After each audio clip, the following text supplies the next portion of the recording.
Good day everyone, I'm Sarine Milanes and I will be discussing the evolutionary theory of personality by David Buss with Miss Harleen Balancho. Before we proceed to the discussion, let us first define evolution. According to the Oxford Dictionary, evolution is the process by which different kinds of living organisms are thought to have developed and diversified from earlier forms during the history of Earth. So let us now tackle the evolutionary theory of personality by David Buss. Beginning with the overview of the theory, Charles Darwin laid the foundation for the modern theory of evolution, even though the theory itself has been around since the ancient Greeks. So, hindi po si Charles Darwin ang major contributor ng theory of evolution, pero siya po yung nagbigay ng explanation kung paano nagwo-work ang evolution, namely through natural selection and sexual selection and chance. Moving on to artificial selection, otherwise known as breeding, occurs when humans select particular desirable traits in a breeding species. So, ang isa po sa example ng artificial selection ay dog breeding. Namimili tayo kung ano yung species yung pwedeng mag-mate para magkaroon ng desirable result. So, yun po yung mga result na yun is yung iba't ibang breed ng aso. And then we have natural selection. It is a more general form of artificial selection in which nature rather than people select the traits. Very common example of natural selection, yung long necks ng mga giraffe. Yung long necks nila has enabled them to feed on leaves na hindi ma-reach ng ibang animals. So, yun yung naging mode of survival nila. So, ngayon naman, let's move on to traits. Traits get selected simply because they lead to greater survivability and hence more offspring with that trait survived to reproductive age. An example of trait is when humans learn to walk on two legs kasi if we look back on the evolution, parang sinasabi doon na dati naglalakad tayo on four like with arms and our legs. So ngayon, as time passed by, natuto tayo na mag-walk with only two legs. And nag-survive tayo gamit ng two legs na yon, which enabled us to walk. Sexual selection, ito naman, operates when members of the opposite sex find certain traits more appealing and attractive than others, and thereby produce offspring with those traits. The key is that these qualities have to be markers of fitness that can't be easily faked. A good example for this one is that when male peacocks use their feathers para ma-attract yung female peacocks, so yun, pag na-attract na nila yung female peacocks, pwede na silang makipag-mate sa kanila to reproduce. Ayun. Adaptation. So, these are evolved strategies that solve important survival and or reproductive problems. Examples po natin for adaptation, yung mga plants na natutong mag-adapt na tumira na sa desert na kahit mainit ay nagsasurvive sila.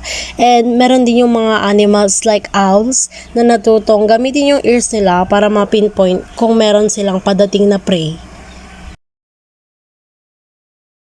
And then we have what we call byproducts. Byproducts are traits that happen as a result of adaptations but are not part of the functional design. And finally, we have the noise, also known as random effects, occurs when evolution produces random changes in design that do not affect the function, so noise tends to be produced by chance and not selected for. Ang example for this is yung iba't ibang itsura ng ating navel or belly button. Meron yung tinatawag na ini or yung nakapaloob and yung outie nakapalabas. So, it doesn't really affect our function pero yun nga, noise sila kasi parang random sila na changes through evolution. Ayun. This is the biography of David Buss. So, how does a high school dropout become a professor at Harvard? One of the ideas that sparked his interest in learning and understanding is the concept of evolution, especially when applied to human personality, thought, and behavior. More specifically, it was David's interest in sex and all the behaviors that go with it, such as attraction, lust, jealousy, cheating, flirting, and gossip, that focused his career ambitions. This spark had driven Buzz from a high school dropout to a Harvard professor. Evolutionary theory assumes that the true origins of these traits reach far back in ancestral times. Evolution also starts with the assumption that individual members of any species differ from one another. So, ine-imply ng theory na ito na ang ating personality ay nag-originate sa evolution. Meaning, it is caused by an interaction between an ever-changing environment and a changing body and brain na rin. So, let's now move on to the nature and nurture of personality. Kung babalikan natin yung previous topics natin about personality, ang masasabi doon na ang personality is about consistent and unique differences between individuals and how they think and behave. So, ang question na ngayon is, what causes these individual differences? If we're going to base it with the evolutionary theory, may dalawang sagot para dito. Yun ay ang nature and nurture. Behavior and personality are caused by either internal qualities or external environmental ones. Internal states and processes, from biological and physiological systems to personality traits, come about from input from the environment. So, on the one side, ito yung tinatawag ni Buzz na fundamental situational error, or the tendency to assume that the environment alone can produce behavior void of a stable internal mechanism. So, an example for fundamental situational error is when a professor loses her temper because her students are noisy. However, kakatapos lang makipag-break sa kanya ng boyfriend niya, which causes into an emotional reaction. On the other side, meron naman yung tinatawag ng social psychologists na fundamental attribution error, or ito yung tendency natin to ignore situational and environmental forces when explaining the behavior of other people and instead focus on internal dispositions. Example for fundamental attribution error is when a person is having a bad day at work, stressful yung time, so they're less likely to behave in ways that are inconsistent with their regular personality due to the situation. Moving on, we have adaptive problems and their solutions. These are also known as mechanisms. Mechanisms are solutions to the basic problems of life such as survival ability and reproduction. As we can see here, there are two specific main classes of mechanism, namely physical and psychological. Physical mechanisms are physiological organs and systems that evolved to solve problems of survival. Examples of these are gene flow, genetic drift, and natural selection. Second, we have psychological mechanisms. These are internal and specific cognitive, motivational, and personality systems that solve specific survival and reproduction problems. An example for this is the innate fear of heights ng mga toddler. Yung fear of heights nila na yun ay tinutulungan silang makasurvive from falling kasi hindi na sila pumupunta sa matataas na lugar or iniiwasan na nilang pumunta or umakyat sa matataas na lugar. Here are examples of evolutionary problems and their solutions or mechanisms.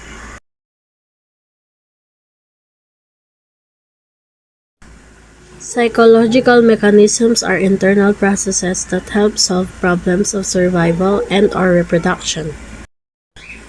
Psychological mechanisms relevant to personality can be grouped into three main categories. Ito yung goals or drives or motives, emotions, and lastly, personality traits. Motivation and emotion as evolved mechanisms. The two goals and motives that act as evolved mechanisms are power and intimacy. These drives take many different forms, with power taking the form of aggression, dominance, achievement, status, negotiation of hierarchy, and intimacy taking the form of love, attachment, reciprocal alliance. When it comes to evolutionary psychology, these drives ay tinatawag nating adaptations kasi they directly affect the health and well-being of a person. Emotions are also referred as adaptations kasi they directly alert the individual to situations that are either harmful or beneficial to his or her well-being. Motivation and emotion are directly linked with the stable personality traits. Now we have personality traits as evolved mechanisms. PAS starts with the assumption that motivation, emotion, and personality are adaptive and that they solve problems of survival and reproduction. Bass argues that the 5 main dimensions of personality, also known as the Big Five, can be best thought of as a way of summarizing the social landscape. That is, they signal to other people our ability to solve survival and reproductive problems. He conceptualizes individual differences and personality as strategies for solving adaptive problems. More importantly, yung pagiging sensitive to and aware natin sa differences in personalities na ito affords reproductive advantages in the perseverer. If you know who is cooperative or dominant, you have an advantage over those who are oblivious to such traits. Let us take conscientiousness as an example. So, conscientiousness signals whom to trust with tasks. Yung mga tao na nag-excel dito will accrue selective advantage. So, yung model of personality naman ni David Bass is very close sa Big Five trait approach ni na McCrae and Costa pero hindi sila identical in structure. Bass argues for essentially the same 5 personality dimensions but with slightly different terminologies. Moreover, his view is that these behavioral dispositions have adaptive significance. Yung model niya is composed of surgency, agreeableness, emotional stability, conscientiousness, and openness or intellect. First one is surgency. It involves the disposition to experience positive emotional states and to engage in one's environment and to be sociable and self-confident. Surgency is also close to extraversion or dominance, so nearly synonymous siya sa extraversion. Because power and dominance are attractive, individuals who are high in surgency also tend to have more children. Surgency is also marked by a tendency to take risks and to experience positive emotions like being happy, reward-seeking, and a high activity level, which is very common among toddlers, and initiating and maintaining friendships and relationships. People high in surgency are also driven and ambitious. The second one is agreeableness or hostility. This is marked by a person's willingness and capacity to cooperate and help the group on the other hand or to be hostile and aggressive on the other. Agreeable individuals are likely to work smooth over group conflict and form alliances between people. In short, agreeableness marks a person's willingness to cooperate. The third is emotional stability. It is the opposite of neuroticism. So if we go back to the discussion sa kina McCrae, Costa, and Isaac, neuroticism is the tendency to experience negative emotions, kaya ng anxiety, guilt, and sadness. On the other hand, ang emotional stability has something to do with being even-tempered, particularly in the face of challenges and threats. Emotional stability involves one's ability to handle stress or not. An example for this is yung pagiging calm and composed natin sa job interview. Fourth is conscientiousness. It is one's capacity and commitment to work. Conscientious people are careful and detail-oriented as well as focused and reliable. Conscientiousness signals to others whom we can trust with tasks and responsibilities and whom we can depend on in times of need. The last one is openness. It involves one's propensity for innovation and ability to solve problems. It is closely aligned with intellect and intelligence, but also a willingness to try new things and a willingness to have novel experiences rather than sticking with one's routine. So basically, yung mga open na tao ay explorers. These people forge ahead where others are hesitant. These people are not afraid to experience new things and they're open to changes or challenges. Origins of individual differences. Evolutionary theory is inherently a nature and nurture perspective when it comes to origins. Bass and his colleague Heidi Grayling proposed four distinct sources of individual differences. In essence, these sources of difference come down to nature, which is biological and genetic, and nurture, environmental and social. So, the first source is environmental sources. Adaptive differences increase reproductive success and one's chance of survival. One environmental source of personality differences is what Boss termed early experiential calibration, by which she meant that childhood experiences make some behavioral strategies more likely than others. So, for early experiential calibration, an example is yung attachment ng child sa primary caregiver niya. For example is yung father natin.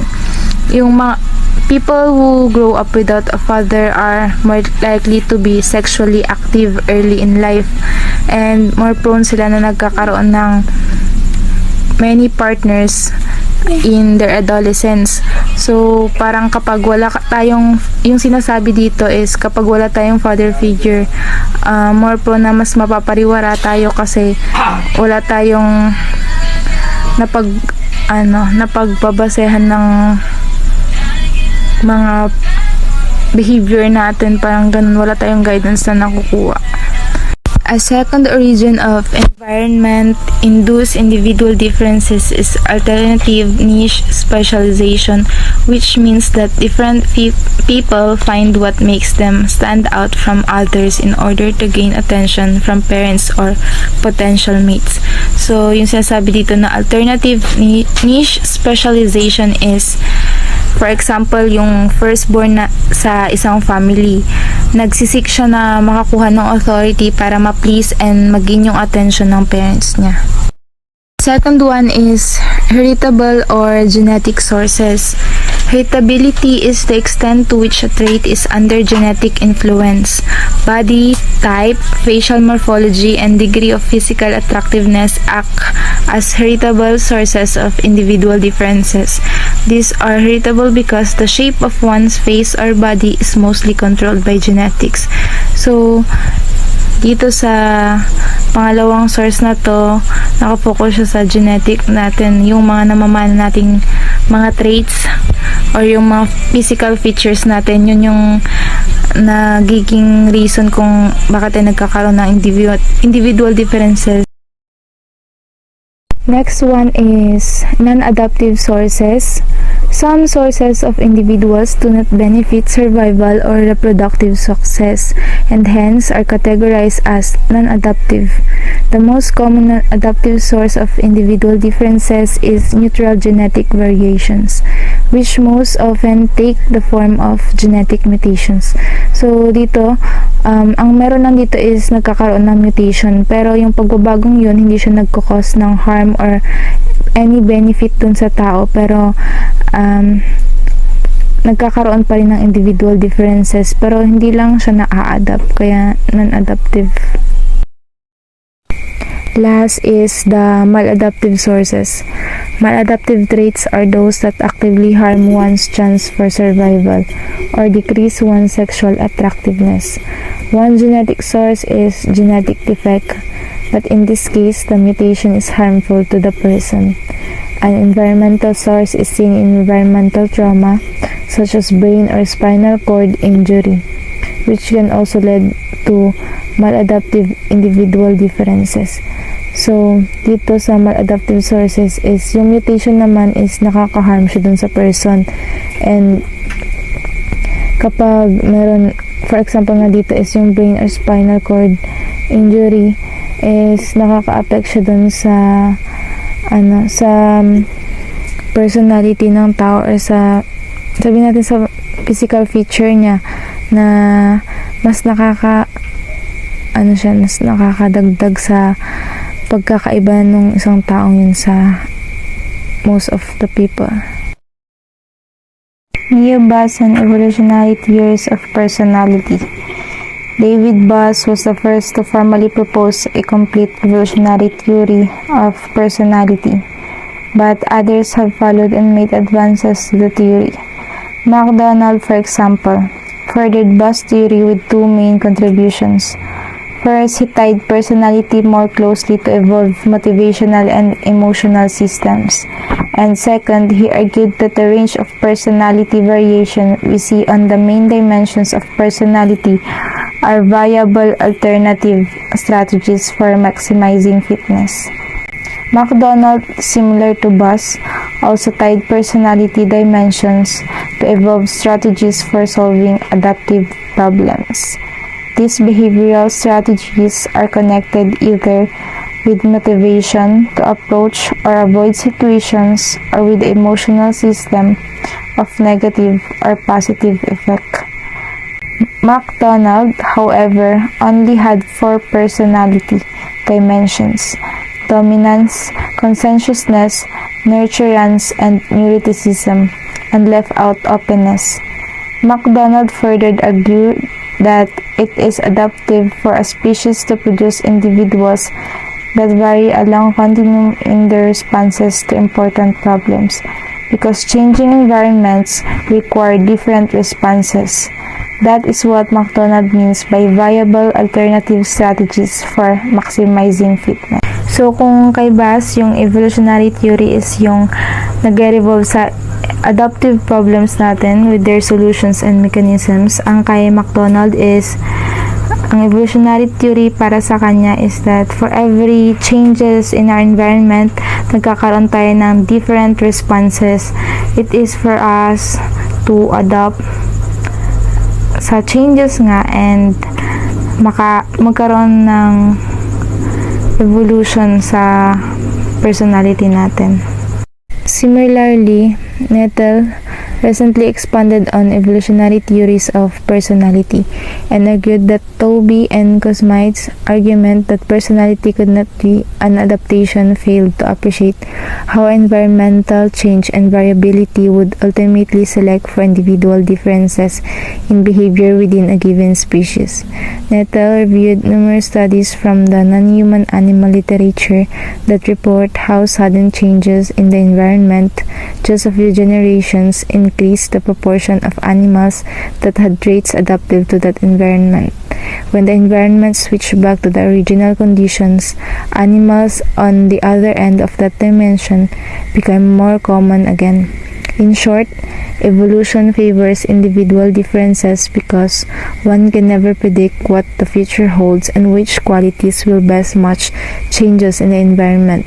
Furthermore, Nettle hypothesized there have been fitness costs and benefits of each of the big 5 dimensions of personality during ancestral periods of evolution. So, yung point naman ni Nettle is dahil hindi natin alam kung anong mangyayari at kung anong changes ang mangyayari kapag nagkaroon ng evolution, when the evolution happens, tsaka palang nagkakaroon ng adaptation yung mga species na nabubuhay. Doon pa lang sila natututo o doon pa nila pinag-aaralan na mag-adapt doon sa mga changes. Concept of humanity. The concept of humanity that will be most surprising to many people will be evolutionary psychology stance on biological versus social influence. Clearly, there is a strong emphasis on biological influence from brain systems, neurochemicals, and genetics.